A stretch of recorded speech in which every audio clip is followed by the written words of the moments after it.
ओम श्री परमात्मने नमः। ओम श्री गुरुवे नमः। परम पद के विषय में विभिन्न मतवादियों के कथन की सत्यता का प्रतिपादन। श्री वशिष्ठ जी कहने लगे, रघुनंदन, यह जगत परमात्मा का स्वप्न है, इसलिए चिन्मय है। ब्रह्माकाश रूप है, अतः सब कुछ ब्रह्म ही। इस दृष्टि से सबको सत्य जगत का ही अनुभव होता है, असत्य का नहीं। पुरुष चिन्मय एवं अकर्ता है।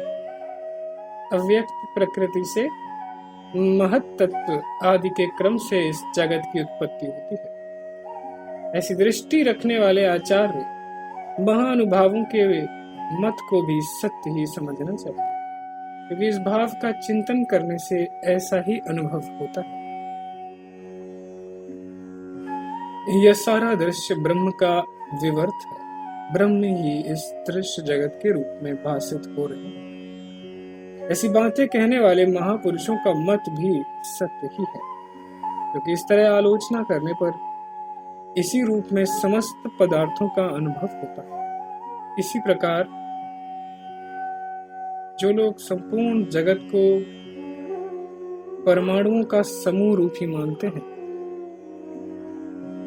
उनका वह मत भी सत्य ही है, क्योंकि उन्हें जिस जिस पदार्थ के विषय में जैसा जैसा अनुभव हुआ, उस अनुभव के अनुसार की गई उनकी कल्पना भी ठीक ही है।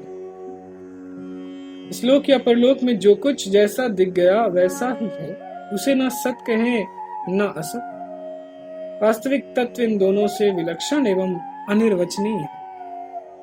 इस तरह का जो प्रौढ़ आध्यात्मिक मत है वह भी सत्य है, क्योंकि वे वैसा ही अनुभव करते हैं।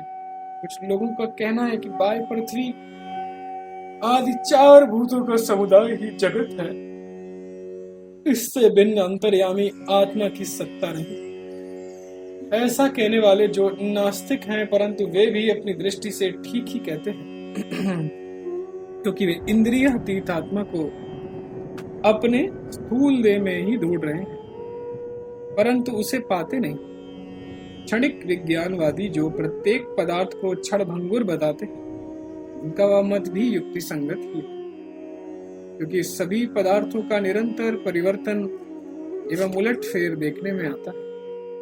परम पद संपूर्ण शक्तियों से युक्त है, इसलिए उसके विषय में जो जैसा कहता है वह सभी संभव।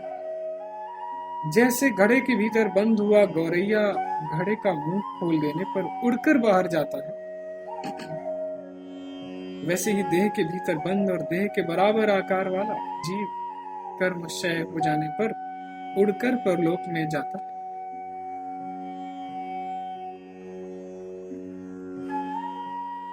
इस मत को मानने वाले लोगों की कल्पना भी उनके मतानुसार ठीक है। इसी तरह मलेच्छों का यह मत है कि जीव देह के बराबर ही बड़ा है, उसे ईश्वर ने उत्पन्न किया। जहां शरीर गाड़ा जाता है वहां वह वहीं रहता है। ईश्वर कालांतर में उसके विषय में विचार करता है, तब उन्हीं के इच्छा से उसकी मुक्ति होती है, अथवा वह स्वर्ग या नरक में डाला जाता है।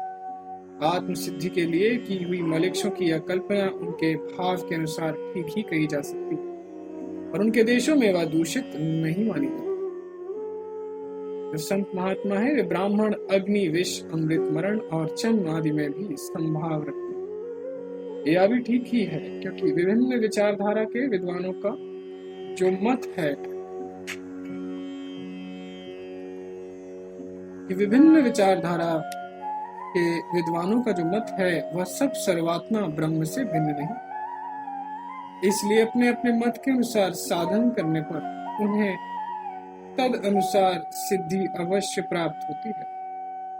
आस्तिकों के मत में जैसे यह लोक है वैसे परलोक है, अतः परलौकिक लाभ के लिए किए गए तीर्थ स्नान और अग्निहोत्र आदि निष्फल नहीं।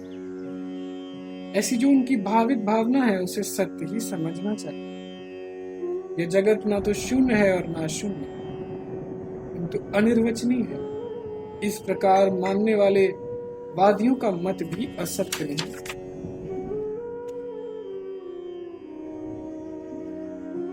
क्योंकि सर्वशक्तिमान ब्रह्म की जो माया शक्ति है वह न तो शून्य रूप है और न सत्य, किंतु उसे अनिर्वचनीय समझना चाहिए। इसलिए जो अपने जिस निश्चय में दृढ़ता पूर्वक स्थित है वह यदि बालोचित चपलता या मूर्ता के कारण उस निश्चय से हटे नहीं तो उसका फल अवश्य पाता है। बुद्धिमान पुरुष को चाहिए कि सबसे पहले श्रेष्ठ वस्तु के विषय में विद्वानों के साथ विचार कर ले। विचार के बाद जो निश्चित सिद्धांत स्थापित हो उसी को ग्रहण करे। दूसरे जैसे तैसे निश्चय को नहीं ग्रहण करना चाहिए। शास्त्रों के स्वाध्याय और सद्व्यवहार की दृष्टि से जिस देश में जो भी उत्तम बुद्धि से युक्त हो उस देश में वही विद्वान या पंडित है। अतः सद्ज्ञान की प्राप्ति के लिए उसी का आश्रय लेना चाहिए। उत्तम शास्त्र के अनुसार व्यवहार करने वाले तथा तत्व ज्ञान के लिए परस्पर वाद विवाद करने वाले सत्पुरुषों में जो सबको आह्लाद प्रदान करने वाला और अनिंदनीय हो वही श्रेष्ठ है। अतः उसी का आश्रय लेना चाहिए।